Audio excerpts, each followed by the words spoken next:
హనుమాన్ జయంతి శుభాకాంక్షలు. హనుమాన్ జయంతి రోజు మీ అందరూ కూడా ఆకుపూజ చేయించుకుంటున్నా హనుమంతుడికి, అష్టోత్తరం చేయించుకుంటున్నా, అర్చన చేయించుకుంటున్నా, లేదా ఇతరోతర ఏదైనా స్పెషల్‌గా పూజలు చేయించుకుంటున్నా మంచిది. అయితే హనుమాన్ చాలీస చదివేటప్పుడు కొన్ని నియమాలు మాత్రం తప్పకుండా పాటించాలి. హనుమాన్ జయంతి రోజు ఏ రోజు చదివినా చేయకపోయినా హనుమాన్ జయంతి రోజైతే తప్పకుండా చేస్తారని ఆశిస్తూ ఈ ముఖ్యమైన విషయాన్ని చెప్తున్నాను. హనుమాన్ చాలీస్ చదివేటప్పుడు ఎప్పుడూ కూడా ముందొక 10 నిమిషాలు, ఆఖరిని ఇంకొక 10 నిమిషాలు రామనామ జపం చేయడం చాలా చాలా మంచిది. అప్పుడు హనుమాన్ చాలీస చాలా తొందరగా మంచి రిజల్ట్స్ ఇస్తుందని ప్రతీక.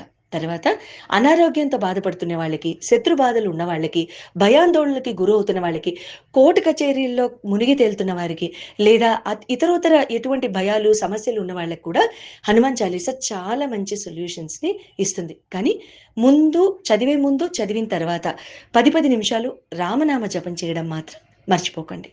జై హనుమాన్.